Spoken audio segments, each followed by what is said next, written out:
Then you have 6 months to get it done. Yeah, I mean, it's gotta be done by September, cause she goes back to Well, college. she has a deadline.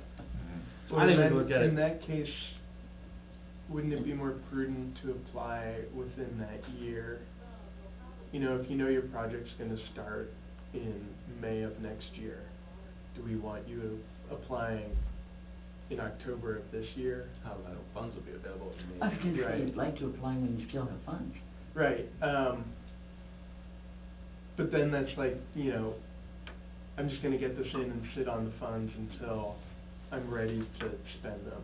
Well, you don't get the funds until your project is done, right? True, yeah, So what are you gonna sit on, out of here? I guess, yeah, good point. I think we could change, even if we just change the 6 months to 12 months.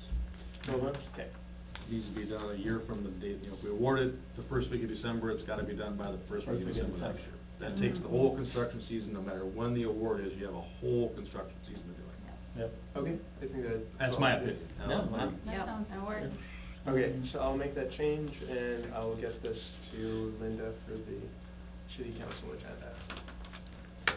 We'll probably need a motion. I'll make a motion to approve with 12 months and the 2 changes on the second page. I'll second. We have a motion second. All in favor? Right. Aye. Opposed? Motion carries. Okay, now I'll take care of that.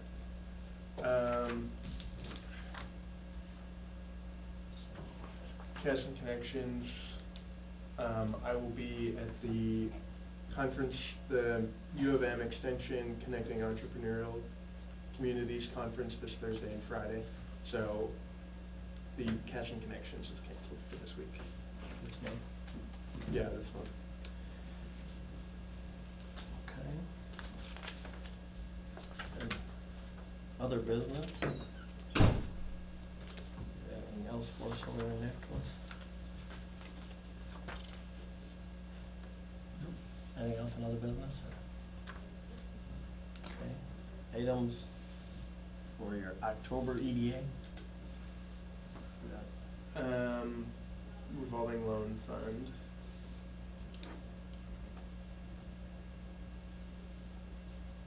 That's all I can think of off the top of my head.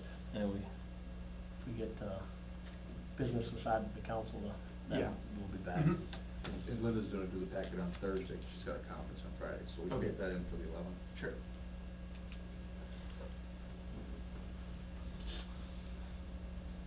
All right, I'll move to adjourn. We have a Second. second? All in favor? Oh, he just said his point. Were we gonna have Nancy speak for? Well, it wasn't on the agenda, but we could fill out a public input card and give her 3-4 minutes like we do at council. It was supposed to be on the agenda. Did you not get it on the agenda? No, you didn't ask me to. No, at the I- last meeting, at the I last asked you to meeting. email me with what you wanted to get put I on gave the- it to you. I gave it to you.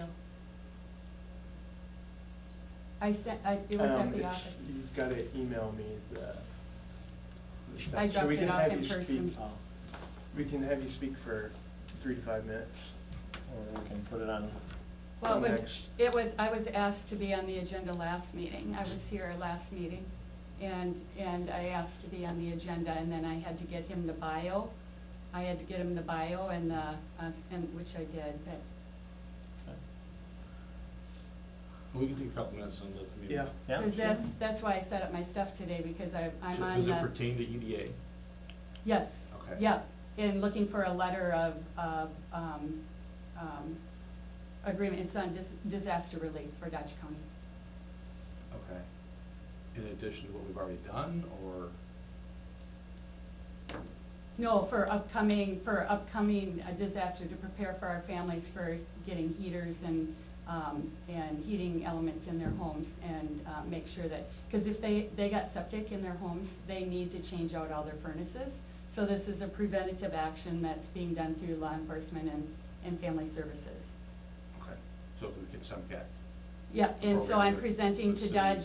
Dodge Center EDA tonight, and I was on the agenda I was supposed to be on the agenda anyway, I'm not sure how. Because the city of Casson is part of a program with SEMCAC for providing heat and that already. We provide I'm working with. funding to that Yep, I'm working with SEMCAC because I'm in a situation in Waseoja where mine was a different situation with a cracked motor from my Whirlpool tub, and I got in a feed-generated case, and there's lots of equity laws that prevented me, so I'm basically, my home is inhabitable, and I can't leave my home. I'm a prisoner in my own home. So they're using me as an example that the laws don't protect the people through this winter to prevent them from being homeless, getting heat in their houses. So what information do you have for us? Okay, I have a password, so.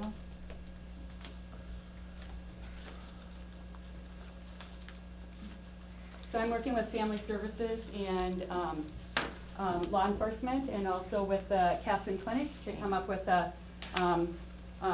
you can see that I have up on top, on the letter up top, it was to discuss two things, and that was for the cover, on the this had to do with the comprehensive plan, to include a disaster relief plan within the comprehensive plan before it's voted on by Dodge County commissioners at the board meeting on the 10th. So this was supposed to be presenting for that, for a letter of acceptance by Casson, that you approve of what we're doing to post disaster resources at Citizen State Bank, American Family, and at KMTEL, so that they have all the information that they need. And this is with this piece is also posted with the highway services, Dodge County Highway Services, because of the disasters, and we were not prepared for our families and to get the recovery that they needed. And they have to, homes that have septic in them have to replace their furnaces this winter. And they're going to fall into the same problems that I had, where they can't exchange if they don't have their services done, and they won't be. And that's why we're working with SEMCAC to make sure that we have a grant written, that they have furnaces and heaters available to heat their homes in transition of getting those furnaces in their homes. Because right now, I can't get my furnace into my home because it's a different situation, but they realize there's equity laws that prevent them. Or if they leave their home, that they have abandoned their home and they won't get any services. So this is to protect families, and hopefully this is something too that will be presented at the schools as well, to serve our families and our kids at the school locations as well. So if you turn to, this was the piece that you were supposed to get ahead of time, here's the agenda on the second page here. And I'll just go through this because I don't have time. Obviously, there wasn't time left for me, so I won't go through all of these things here, but this is what was supposed to be discussed underneath my bio that I turned in. These points were supposed to be discussed. This plan, this disaster relief plan that proposed to figure out between law enforcement and family services. I'm working with family services to see if the disaster relief should be posted within the comp plan before it's accepted, or if there's another means that we should have to have that disaster relief, so our people know where to go to, what the resources are throughout this winter, so we don't have homelessness and problems with heating our homes. And we also need to change some equity laws. We've realized that because of what's happened to me. I'm serving as an example. Mine is a feed-generated case to the state of Minnesota, and I've been homeless basically for 3 years while the legal situation is happening. But we don't want our people, with all the insurance and the number of times that they've been hit with flooding, that they're stranded this winter. So we're doing a proactive disaster relief plan to help these families out so they can transition from, because it raises their bills like it did for mine 3 times, your home bill switching from gas to electric, and then because of our equity laws, they do not transition from, if you have energy assistance through gas, it doesn't transition to electrical. So we're working with the electrical companies, we're working with SEMCAC we already have a grant through SEMCAC. It's not food they need right now, they need their homes repaired so that they are not out of a home this winter. and they have to, if they have septic in their furnaces because of what's happened to me, I turned my furnace on this winter, and my carbon monoxide went off. And so I was forced out of my home running 2 businesses to be able to, and I serve 11 families in Rochester and 1 pilot site family through my business in Dodge County, through the whole sustainability piece that I work with, and that piece is in here as well. So I'm certainly qualified to work with family services. In fact, they are, you'll see I'm serving Southeast Minnesota through the University of Minnesota and the 11 counties outside Rochester to work on this plan. And our family services actually go, and you're probably well aware of this, but a lot of people don't even realize this, our services go the opposite direction of Rochester. We go Dodge County, Steele County, Owatonna, and out to Waseca. And I'll be at that same conference that you're at. I'm working with Southeast Minnesota League of Municipalities for communities, developing communities, and healthy communities. And so I'll be going to that same meeting with the extension areas.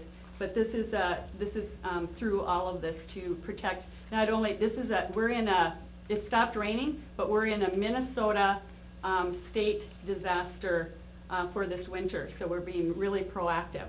So what I'm asking for today, I'll run through what we've been working on to provide a board and services within CASN, but this is something too that possibly will go speak into schools and prepare for our families and kids that fall into this category that need some relief, and they know the contacts. So, and this winter, if we have another winter like last winter, it's only going to compound. So we're taking proactive measures through, I have listed on here Olmsted County Health Services too. And we want to meet this vision and mission and core values. Right now, all people are safe, healthy, educated, independent, and engaged. I am educated, independent, and engaged, but I am certainly not safe and healthy. I'm living in a mold-infested house, and I can't leave my house. I can't, and running 2 businesses to help other families with wellness innovations and their health. And then if you look at the second poster running down from the stairs in the family services, safety, healthy, and well-being, I don't apply for any of those. And then over the core values, dignity and respect, and not only that, but the whole piece that I do, STEM to STEAM. This was presented at the STEAM conference, Teaching to Education Industry and Nonprofits for the first time, is United Way. We are not really being served by United Way here. It's not coming out to us. We give money in, but during that disaster, they did not have it plugged in for the money to come back to us. So during the Dodge County Expo, I gave it at the STEAM conference, and during the Dodge County Expo, and again through the university system through the Dodge County Fair, I was passing out all kinds of stuff, working with United Way to pass out some of the same information, being trained in my 38 years of vocational home economics education to work with NAMI and mental health. It's not that you're physically harmed, it's the mental health and trying to keep your families going with the 4 sustainable pieces of the bench of daycare, housing, transportation, and health care. And so what I'm asking today is that you come on board and realize what we're doing as a community to bring this on, and we'll be working too. We have a facility here, the health services from the Caston Mayo Clinic, is that how would they play a part in all of this in our own community? And this is also posted, the piece that you got today with the highway services, because when my son went on a honeymoon, and he had 7 inches of water in his new home in Rochester on Marion Road, and it got hit 6 times. They're still trying to repair that home. And I had a party that I had to put on at Shorewood for a 90th birthday, and that same weekend, and I had to come here to get a punch bowl. I had no way to get to my home after watching and then they had to come home to that. So our families, we had septic problems. This is a Minnesota disaster that we just don't realize is going to be happening, and so this is a proactive what's happening. And maybe some of those things that you just mentioned are happening and you're aware of, But, we don't realize the extent, of how this is gonna affect our families this winter. So the same piece that you got is out to, the general public and family services and law enforcement to say, should we have a disaster plan in place within that comprehensive plan before it's, accepted on the 10th? And so that's what the recommendation is by Dodge County, on the first page there. The two things that we're gonna look at before the adoption of the comprehensive plan on the 10th is that, the consideration of change, or, with the education piece, is to change out, the front cover, of this. The same person that did the whole roll screen in here for the, sustainability piece.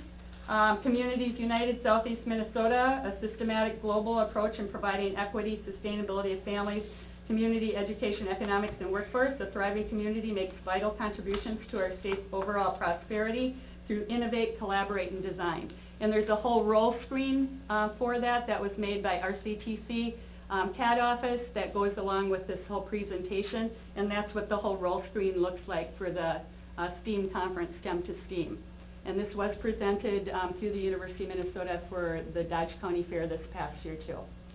So anyway, so I guess just the awareness of this, and then the acceptance or a letter from the Casson EDA to approve that that our county is working on a disaster relief plan.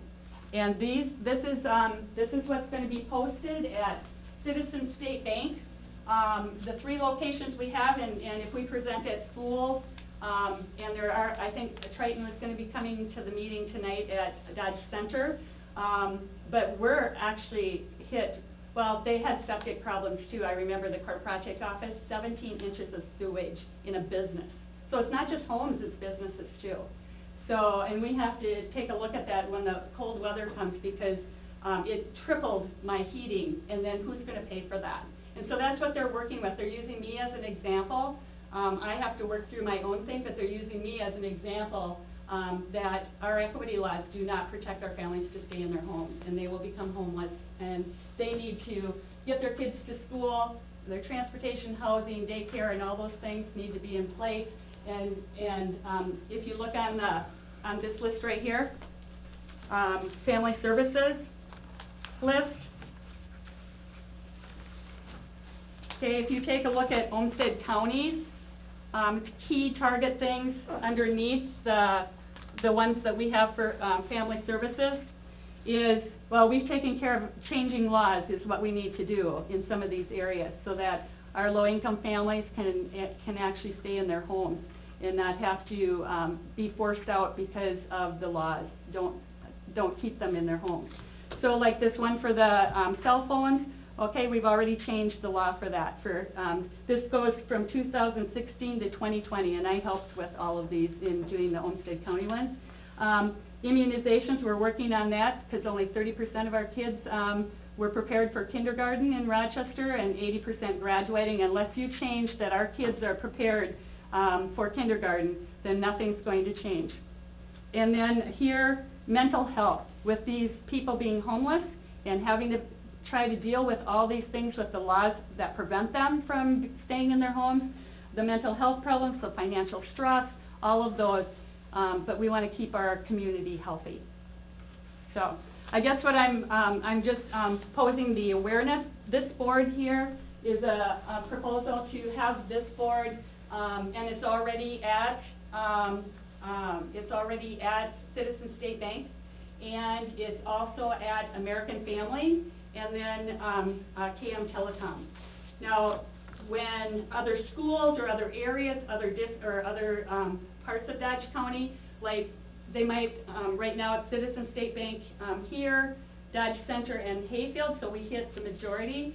But if there's other places that want to have a disaster relief board, and then I would go around and monitor that information is all up there.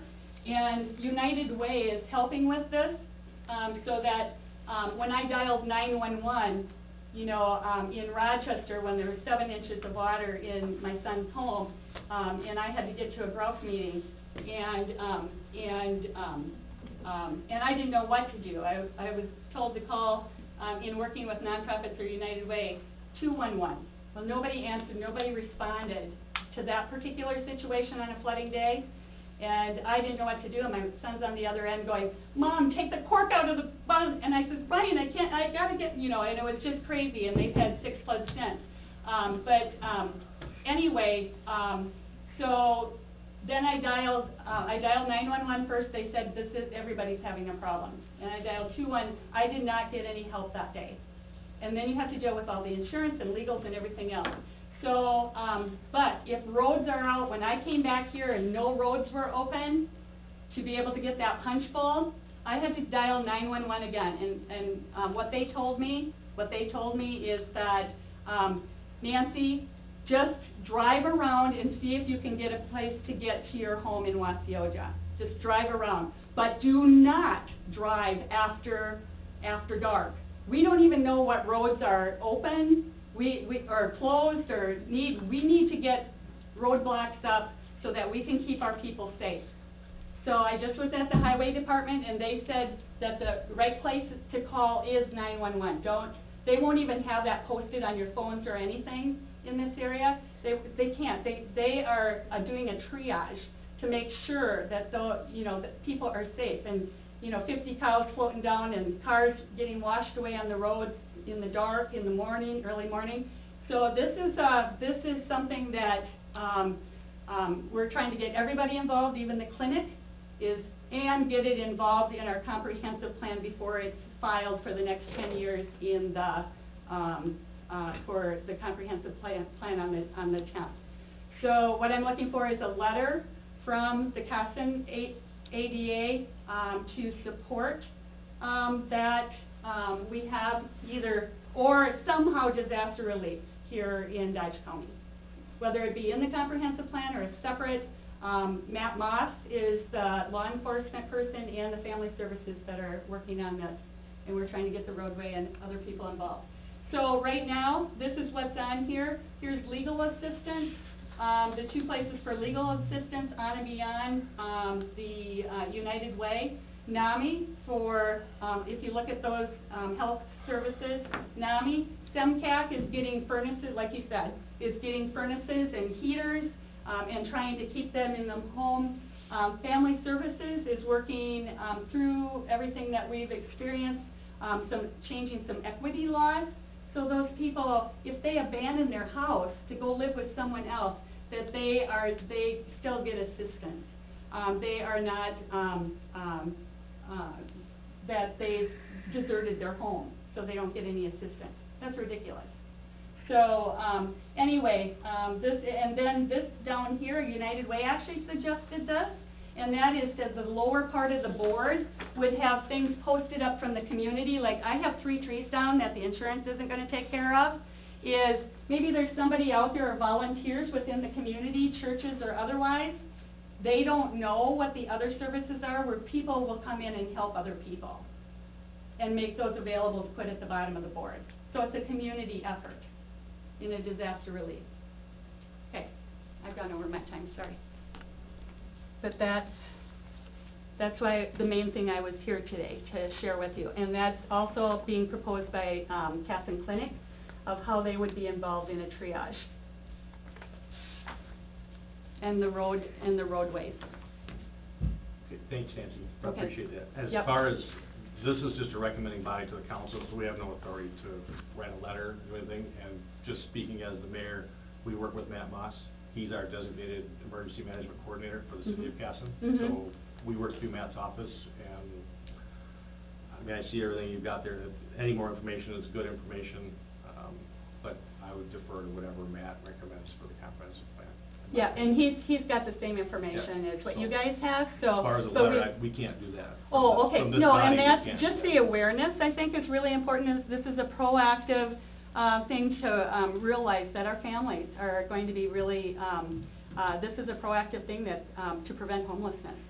You know, they've got shelters in Rochester lined up, but the thing is our people need to be in their homes, and it can't be because of a law that prevents them, silly laws that prevent them from being in their homes because they are on assistance.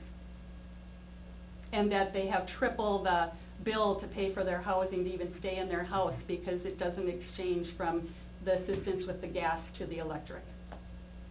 So SEMTAC is working with, already has grants out there to prepare for Casson, for furnaces to come in, and heaters for this winter, knowing that we're in a state of disaster in the state of Minnesota. It's not just us. I'm just providing the awareness and what we can do, or, you know, so, thank you. Thank you. Thank you. All right. Anything else? I think that's all. We'll go back to, we had a Move to first adjourn. and a second. All in favor? Aye. Aye. All right. Thank you, everybody. Thanks, everybody.